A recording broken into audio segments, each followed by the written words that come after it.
Hello everyone, good morning, सुप्रभात, राधे राधे। अगर इस बार मेरा वज़न कम हो गया ना तो सोचो मैंने गंगा नहा ली, सारी मेहनत मेरी सफल हो जाएगी। क्योंकि इस बार जो मैंने मेहनत की है, जैसे मैंने शुरुआत में मेहनत की है वैसे ही इस बार भी मैंने बहुत जम करके मेहनत की है। जानते हैं क्योंकि मैंने बहुत सारी चीज़ें आप लोगों के साथ शेयर नहीं करती हूँ। क्या क्या हर जगह कैमरा लगा के आदमी शेयर करता रहा। जैसे सुबह सुबह उठ करके पिछली बार मैं बहुत सारा वॉक करती थी जब मेरा वज़न 60 केजी आया था। सेम उसी तरीके से इस बार भी मैं वज़न कम कर रही हूँ। तो सबसे पहले सुबह सुबह उठकर आज मैंने गुनगुना पानी पिया। आप लोग पूछते हैं आप दिन भर खाते पीते क्या हो। ऐसा तो कोई डाइट प्लान मेरा नहीं है, रूटीन फिक्स नहीं है कि मैं वही सेम रूटीन लेके चलूँ आप लोगों के साथ शेयर करूँ। रूटीन हमेशा चेंज कर देना चाहिए, एक ही रूटीन पे नहीं बने रहना चाहिए। तो सबसे पहले सुबह सुबह उठ करके आज गुनगुना पानी लिया है। उसके बाद चाय भी मैं रोज़ नहीं ले रही हूँ, और जैसे 2 दिन पे 3 दिन पे कभी कभार ले रही हूँ, और बहुत कम क्वांटिटी में ले रही हूँ। चीनी नामात्र के बराबर है। दूसरी चीज़, ये लो फैट दूध है, गाय का एकदम दूध है, जिसमें एकदम पतला दूध होता है गाय का। तो हमारी चाय बन चुकी है। चाय पीना कोई बुरी बात नहीं है, नुकसान वाली बात नहीं है। कोई भी चीज़ खाना मतलब नुकसान नहीं करता, सब सिर्फ वो क्वांटिटी कम होनी चाहिए। आपको ये होना चाहिए ना कि कितनी हमें खानी है। अभी अभी आप देख सकते हैं मेरा पेट कितना ज़्यादा एकदम चिपक चुका है, जो कि सबसे ज़्यादा शरीर में बेली फैट ही दिक्कत करता है। क्योंकि शरीर का सारा फैट चला जाता है लेकिन बेली फैट नहीं जाता है। जैसा कि आप लोगों को पता है कि घर में गौरी की तबीयत थोड़ी सी ठीक नहीं है और काफ़ी दिन से उसको बुखार चल रहा है। तो उसके लिए आजकल सादी दाल बन रही है, मतलब अरहर वाली दाल बन रही है। एक ही चीज़ बच्चे खा कर करके बोर हो जाते हैं। तो फिर मैं सोचती हूँ कभी मूंग दाल खिचड़ी, कभी अरहर दाल रोटी, कभी अरहर दाल के साथ चावल दे देती हूँ। तो ये तो नहीं कहूँगी बड़े प्रेम से खा लेती है, बस खा लेती है। क्योंकि बुखार उखार होता है ना तो खाने पीने का मन नहीं होता बिल्कुल से। उसके बाद मैंने थोड़ा सा बीन्स काट करके धुल करके रख दिया, उसकी मैं सब्ज़ी बनाऊंगी। तो सबसे पहले मैं दाल से ही शुरुआत करती हूँ। दाल रख देती हूँ, धीरे धीरे पकती रहती है। उसके बाद अपना झाड़ू पोछे का काम निपटाती हूँ और स्नान करके आती हूँ, तब तक हमारी दाल अच्छे से बन जाती है। तो हाँ, मैं बात कर रही थी कि इस बार मेरा वेट लॉस फैट लॉस दोनों में कर रही हूँ। सबसे ज़्यादा ज़रूरी क्या है, मैं दोपहर के टाइम 3 बजे में आधा घंटा एक्सरसाइज करती हूँ। उसके बाद 4:30 बजे जो है मैं वॉक पे चली जाती हूँ। वॉक से आने के बाद फिर से मैं आधा घंटा एक्सरसाइज करती हूँ। यानी कह सकते हैं आप 1 घंटे एक्सरसाइज होती है, 1.5 घंटे मेरा वॉक होता है। 1.5 घंटे और 1 घंटे, 2.5 घंटे जो मैं अपने लिए निकालती हूँ वो शाम के टाइम। क्योंकि सुबह इतना बिजी रहता है ना, टाइम ही नहीं मिल पाता। और मैं नींद को पूरी करती हूँ, क्योंकि वेट लॉस फैट लॉस आप जो भी कर रहे हैं उसके लिए आपको नींद बहुत ज़्यादा ज़रूरी होती है। कम से कम आप 7 से 8 घंटे, कम से कम 7 से 8 घंटे सो लीजिए ज़रूर, क्योंकि आपको पूरे दिन एक्टिव रहना है। तो इसलिए रात को सोना बहुत ज़रूरी है। जल्दी सोना जल्दी उठना आप नियम बना लीजिए। तो यहाँ पे मैं 10 बजे, मतलब 10 बजे क्या, मैं 9:30 बजे तक, मतलब 9:30 बजे बेड पे चली जाती हूँ। सोते सोते मुझे 10 बज जाता है, नींद आने में भी टाइम लगता है। फ़ोन का स्क्रीन टाइम मैं 8 बजे ही बंद कर देती हूँ। मेरी 8 बजे तक वीडियो मैं अपनी ख़त्म कर लेती हूँ जो भी बनाती हूँ। उसके बाद मेरी 9 और 9:30 बजे के बीच बेड टाइम ड्रिंक होती है। और आपको यकीन में बताऊँ, 5 से 7 मिनट से 10 मिनट लेकर मैं दोपहर को खाना खाने के बाद भी वॉक करती हूँ, और 5 से 7 मिनट 10 मिनट मैं रात के खाना खाने के बाद भी वॉक करती हूँ। चाहे वो मैं बाहर वॉक कर लूँ बरामदे में या अपने घर में वॉक कर लूँ, वॉक करती हूँ। तो ये रहा मेरा 2-3 चीज़ें। शाम के टाइम मैं चाय नहीं पीती हूँ, बहुत मतलब छोड़ ही रखी हूँ, मतलब मन बना लिया है कि चाय ना पीऊँ, अच्छी बात होती है। तो जब हम वेट लॉस करते हैं ना तो कहीं ना कहीं कोई गड़बड़ी कर देते हैं, जिसकी वजह से हमारा वेट लॉस या फैट लॉस दोनों रुक जाता है। तो यहाँ पे आज मैं बना रही हूँ बीन्स की सब्जी। बीन्स की सब्जी थायराइड के लिए। अच्छा, एक चीज़ तो मैं बताना आप लोगों को भूल गई, जिनको थायराइड होता है ना भैया, उनके लिए वेट लॉस करना, फैट लॉस करना ना पत्थर पे घास उगाने के बराबर होता है। इतनी ज़्यादा मेहनत करनी पड़ती है, क्योंकि उनका मेटाबॉलिज्म ही बहुत ही, और जब मेटाबॉलिज्म ही स्लो रहे ना तो फिर वज़न कैसे घटे। क्योंकि मेटाबॉलिज्म जो होता है ना, हमारे ऊर्जा को खपत करता है, यानी कैलोरी को बर्न करता है। वही हमारा स्लो रहेगा ना तो जो हम कुछ खाते पीते हैं वो हमारा फैट के रूप में, मोटापे के रूप में इकट्ठा हो जाता है। तो आज वो बहुत ही बढ़िया टिम सब्ज़ी बनाई है मैंने, बीन्स की सब्ज़ी बनाई है। बहुत स्वादिष्ट बनती है जो मैं इस तरीके से सब्ज़ी बनाती हूँ ना। वैसे सभी लोग खाना स्वादिष्ट ही बनाते हैं। आज मेरे घर में बेटा बोल रहा है, माताश्री आज पीली रोटी क्यों बनाई, हाई प्रोटीन रोटी मैंने बनाई है। इसमें दाल डालकर गूँथ करके रख दिया। उसके बाद मैंने यहाँ पे सबके लिए खाना लगाना शुरू कर दिया था।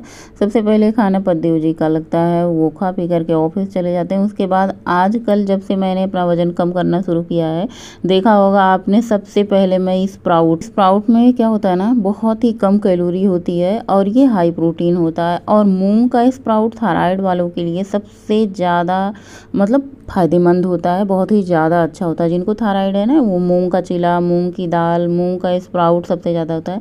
अब एक चीज़ तो ये होता है ना, सुबह सुबह सलाद खाने के बहुत सारे फ़ायदे हैं। सुबह सुबह सबसे पहले आप फ्रूट खाएं, सबसे पहले सलाद खाएं, ये वेट लॉस के लिए बहुत अच्छा होता है। मतलब आपको 12 बजे तक फुल रखना है खुद को, चाहे आप सलाद खा लो, चाहे आप ओट्स खा लो, चाहे आप फ्रूट कोई खा लो, पपीता जिसमें बहुत ही कम कैलोरी। और स्प्राउट खाने के बाद उसके बाद फटाफट से मैंने सोचा चलो भैया अपने लिए सब्जी बना लेते हैं। बर्तन वर्तन मैंने धुल लिया, किचन साफ कर लिया। इसी कढ़ाई में मैंने सबके लिए सब्जी बनाई थी ना, इसमें देखा मैंने सरसों जीरा डाल करके, उसके बाद बीन्स, गाजर, प्याज और थोड़ा सा स्वाद अनुसार नमक। हाँ, एक चीज़ होता है ना जो हमें थायराइड वालों के लिए सबसे ज़्यादा ना टाटा नमक या सफ़ेद वाला नमक खाना चाहिए, क्योंकि इसमें आयोडीन होता है। जिनको होता है थायराइड ना, उनको आयोडीन वाली चीज़ ज़्यादा खानी चाहिए। आयोडीन क्या होता है ना, हमारे थायराइड जो ग्लैंड होता है ना, जब हम अपने शरीर में आयोडीन खाते हैं ना, तब हमारा थायराइड ग्लैंड जो है ना अपने आप से T3 T4 बनाता है शरीर में। तो आप ना सबसे ज़्यादा वो वाली चीज़ें खाएं जिसमें आयोडीन है। अगर आपको थायराइड है, जैसे दही, दूध और क्या कहते हैं टाटा वाला नमक और बीन्स और क्या कहते हैं एक बीन्स और आता है उसमें। वैसे आप वेजिटेरियन हैं तो ये सब खाएं। नॉन वेज में तो बहुत सारे ऑप्शन होते हैं खाने के लिए। तो हमारी थाली लग चुकी है, देखिए कितनी बढ़िया टिम टिम लग रही है, सादी, सिंपल और स्वाद से भरपूर। हाँ, दही आप ज़रूर खाइए। जिनको थायराइड है ना, दबा के दही खाओ तीनों टाइम, मतलब सुबह, दोपहर, शाम, तीनों टाइम आप खा सकते हो दही। दही में भरपूर मात्रा में आयोडीन होता है, कैल्शियम भी होती है। थायराइड के लिए भैया बहुत अच्छा होता है, गट हेल्थ के लिए बहुत अच्छा है, डाइजेशन के लिए बहुत अच्छा है दही। अगर आपका डाइजेशन ही सही रहेगा ना, तो बहुत अच्छा आपका वज़न कम होगा, क्योंकि ये सारा सब कुछ डाइजेशन से ही रिलेटेड होता है हमारा शरीर। अगर हमारा डाइजेशन ही नहीं सही रहेगा तो हमारा चयापचय जो होता है ना, वो सब खराब हो जाएगा। उसके बाद भैया दोपहर का खाना खाने के बाद 10 मिनट की वॉक करती हूँ। उसके बाद घर के सारे काम, गुनगुना पानी मैं घंटे घंटे भर लेती रहती हूँ। अगर मेरा वज़न कम होगा तो आप लोग ज़रूर सवाल उठाएंगे, लेकिन सवाल उठाने की बजाय इंसान की मेहनत पर ध्यान दीजिए और कंट्रोल पर ध्यान दीजिए। सबसे ज़्यादा ज़रूरी क्या होता है, आज मैं 15 दिनों से weight loss, fat loss challenge जो भी ली हूँ, उसके लिए मैं पूरी तरीके से तत्पर हूँ। क्या कहते हैं कि मैं अपना मतलब हरदम एक्टिव हूँ। पूरे दिन मैं सो नहीं रही हूँ। पहले मैं क्या करती थी, खाना खाने के बाद तुरंत सो जाती थी, जो कि मेरा मेटाबॉलिज्म भी स्लो कर देता था और मेरा कैलोरी भी कम बर्न होती थी। अभी मैं खाना खाने के बाद 10 मिनट की वॉक करती हूँ, चाहे वो दोपहर की हो, चाहे वो रात की हो। इससे क्या होता है ना कि हमारा मेटाबॉलिज्म स्लो नहीं होता। एक्सरसाइज मैं डेली कर रही हूँ, सुबह टाइम मिल जा रहा है, सुबह, शाम टाइम मिल जा रहा है, शाम टाइम। और अगर मैं दोपहर के टाइम भी एक्सरसाइज आधा घंटा कर लेती हूँ, जैसे 3 बजे मुझे टाइम मिल जाती है, तो 3 बजे से 3:30 बजे मैं एक्सरसाइज कर लेती हूँ। उसके बाद मैं 3:30 बजे से आधा घंटा फिर इधर उधर के जो भी काम होते हैं मैं उनको करती हूँ। उसके बाद मैं 4 साढ़े 4 बजे वॉक पे निकल जाती हूँ, क्योंकि घर के भी तो काम होते हैं, घर के भी बर्तन, झाड़ू, पोछा। शाम के टाइम तो इतने बर्तन निकलते हैं हमारे घर में, पूछो मत। सारा काम मैं कर लेती हूँ, यही सोचती हूँ बर्तन धुलने का काम ना हो। तो एक्सरसाइज भी आजकल मैं हार्ड कर रही हूँ, जो कि बेली फैट को गायब करने के लिए हमारी काफ़ी मदद करती है ये वाली एक्सरसाइज। देखने में सब कुछ आसान लगता है मित्रों, लेकिन करने बैठ जाओ ना तो वो बहुत मुश्किल लगता है। ऐसा नहीं है कि मैंने अपना वज़न कम करने में कोई मेहनत छोड़ी हो, कोई कसर छोड़ी है भी।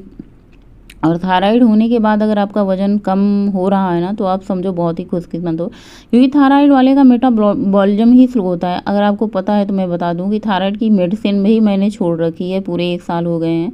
वैसे डॉक्टर लोग कहते हैं धीरे धीरे करके छोड़िए, जैसे धीरे धीरे मेडिसिन की डोज कम करते जाइए और आयोडीन अपने शरीर में बढ़ाते जाइए। ऐसे ऐसे करके आप 6 महीने, 2 महीने, 3 महीने में अपना टैबलेट छोड़ सकती हैं। आप अपने डाइट से, एक्सरसाइज से, वॉक से, अपनी दिनचर्या से, अपनी रूटीन से, खाने के मतलब प्लेट से और सोने से, और अपने माइंड को रिलैक्स दे करके, खूब अच्छी नींद दे करके, दूसरी चीज़ टेंशन ना दे के, चिंता, तनाव ये सब ना करके ना, आप अपने खुद के थायराइड को या फिर कोई भी शरीर में बीमारी है उसे ठीक कर सकते हैं।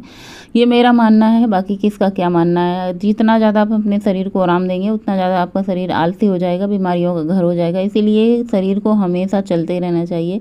चलाते रहना चाहिए, चलते रहना चाहिए। जितना आप शरीर को चलाएँगे, जितना आप चलते रहेंगे, उतनी ज़्यादा एक्टिव रहेंगे, उतनी ज़्यादा कैलोरी बर्न करेंगे, उतनी ज़्यादा आप बुढ़ापे तक मजबूत रहेंगे, हिष्ट-पुष्ट रहेंगी, आपकी हड्डियाँ बुढ़ापे तक साथ देंगी। वरना आप पहले से ही आलसी भरे हुए हैं, आपका शरीर बीमारियों से भरा हुआ है, तो क्या ही आप दूसरे का, आप अपने खुद के लिए ही भार बन जाएँगे, फिर दूसरे की क्या ही मदद करेंगे।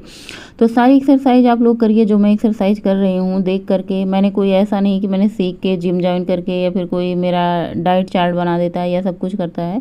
मैंने जो कुछ भी किया है अभी तक सबसे पहले मैंने अकेले किया है, क्योंकि इतना बीमारी मेरा शरीर था, इतना तनाव, इतना टेंशन, इतनी बीमारी। डॉक्टर के पास मैं लगभग 2 महीने 3 महीने में तो पहुँच ही जाती थी, क्योंकि सबसे ज़्यादा पीरियड की अनरेगुलर होता था, टाइम पे नहीं आता था, जिसकी वजह से दिक्कत होती थी, मोटापा बढ़ता जाता था, शरीर फूल जाता था। और थायराइड भी 2 तरीके के होते हैं, जैसे एक हाइपोथायराइड होता है, एक हाइपर थायराइड होता है। तो मुझे हाइपर वाला था, मतलब बढ़ा वाला, जिससे मेरा वज़न बढ़ जाता था। तो बहुत दिक्कत झेली है, तब जाके मैंने ये सब कुछ शुरू किया है। आप लोग मेरे मोटे वाली फ़ोटो देखेंगे तो कहेंगे अच्छा हाँ, एक चीज़ और भी है, हाइट के हिसाब से अपना वज़न भी होना चाहिए। अभी भी मेरा वज़न कम हो जाएगा, लेकिन मैं उतनी पतली नहीं दिखूँगी, क्योंकि असली वजह होती है पहनावे-ओढ़ावे से भी पता चलता है। अभी तो मैं वही पुराने ड्रेस पहन रही हूँ, जो कि फटते ही नहीं, मैं क्या करूँ। उसके बाद में यहाँ एक्सरसाइज करने के बाद बम्पर वाली भूख लग जाती है। बम्पर भूख के लिए ये मैं ओट्स भिगो के रखती हूँ दूध डाल के। तो हाँ, अगर आपको थायराइड है ना तो आप दूध ले सकते हैं, बहुत ही ज़्यादा फ़ायदेमंद होती है। दूध में तो बहुत सारे कैल्शियम, मिनरल, आयोडीन मिल जाते हैं, और उसमें आप सीड्स वगैरह डालो। थायराइड वालों के लिए अलसी वाला बीज जो होता है, अलसी जिसको तीसी कहते हैं, फ्लैक्स सीड कहते हैं, वो जो होता है बहुत ज़्यादा फ़ायदेमंद होता है। उसके साथ साथ यहाँ पे पम्पकिन सीड भी बहुत ज़्यादा फ़ायदेमंद होता है। तो यहाँ पे मैंने पम्पकिन सीड लिया है, और सफ़ेद तिल खाया है, काला तिल खाया। ये सब बाल के लिए, शरीर के लिए, स्किन के लिए बहुत अच्छा होता है। ओट्स खाने के बाद बिटिया के लिए ये कीवी, मैंने कहा चलो भाई कीवी दे देते हैं, उसको खाने का मन है। रोटी दाल तो वैसे भी उसका मन नहीं, अंदर अंदर से बुखार है, तो खाने पीने का ज़्यादा मन नहीं हुआ, जो मन करता है उसका मैं दे देती हूँ। इसमें मैं काला नमक डाल देती हूँ, थोड़ा सा खट्टा बहुत ज़्यादा होता है ना, तो थोड़ा सा बैलेंस हो जाएगा। तो चलिए मैं आप लोगों को गौरी के पास ले चलती हूँ, उससे दिखाती हूँ, उससे बात कराती हूँ, क्या ही बात करेगी। और यहाँ पे ये रो रही थी, गोलू चढ़ा रहा था। अभी देख सकते हैं कितनी ज़्यादा हड्डी हड्डी दिख रही है। दवा खा लेती है बुखार की, तो बहुत ज़्यादा तेज इसको गर्मी लग जाने लगती है। बेटी का बाल आप देख सकते हैं कितने ज़्यादा घने लंबे हैं। हाँ, कहने वाले कहेंगे कि मतलब भाई तुम्हारे बाल झड़ रहे हैं, ये वो दुनिया भर का। अभी आजकल मेरा बाल नहीं झड़ रहा है, मैंने भी चोटी कर रखी है, आप लोगों को दिख ही रहा होगा। हाँ, कई थंबनेल में क्या होते हैं, बहुत छोटे बाल थे जब मैंने थंबनेल खींचा था, तो रोज़ कोई थंबनेल वगैरह फ़ोटो नहीं खींच पाती हूँ, घर के इतने सारे काम होते हैं, फ़ोटो खींचने का कहाँ ही टाइम मिलता। तो पुराने थंबनेल होते हैं, जिस सूट में मैंने खींच रखे थे वही थंबनेल लगा देती हूँ। तो अभी फ़िलहाल सब कुछ ठीक है। गौरी यहाँ पे कीवी खा रही थी, उसके बाद ये पद्देव जी टी शर्ट लाए थे, कह रहे थे कि चलो भाई देख लो, पहन लो, साइज का होता है कि नहीं। ये पिंक कलर का, मुझे इतनी बड़ी बाजू टी शर्ट की नहीं अच्छी लगती, फिर मैंने पहना। अब पद्देव जी लाए थे इतने प्रेम से, तो मैं क्या ही कहती। मैंने कहा ठीक है। हाँ, मैंने कहा मेरे लिए मैं अपनी पसंद का खुद ले लिया करूँगी, आप मत लाया करो। और पता नहीं अच्छा लग रहा है कि नहीं अच्छा लग रहा है, फ़िलहाल तो मैंने पहन लिया है। उसके बाद मैंने पपाया काटा, पपीता काटने के बाद सबको दे दिया, क्योंकि आज मैं पपीता नहीं खाऊंगी, क्योंकि मैंने दूध लिया है, दूध और पपीता, साथ में चाय वगैरह हो ना, तो पपीता नहीं खाना चाहिए। तो यहाँ पे सबको पपीता काट करके दे दिया। आजकल मेरे घर में भर भर के फल फ्रूट आ रहे हैं, मैं मंगा भी रही हूँ अपने खाने के लिए, क्योंकि पपीता में 0 कैलोरी होती है। उसके बाद सबने डिनर किया, मैंने बर्तन धुला, और मैंने डिनर नहीं किया क्योंकि मैं ओट्स खा लेती हूँ शाम के 6 बजे, फिर डिनर स्किप कर देती हूँ। चलिए आज देखते हैं कितनी मैंने वॉक करी है, कितनी कैलोरी बर्न की है। इस वेट लॉस जर्नी में मैंने 10 के स्टेप कंप्लीट कर लिए हैं, उससे ज़्यादा भी हमने वॉक करी है।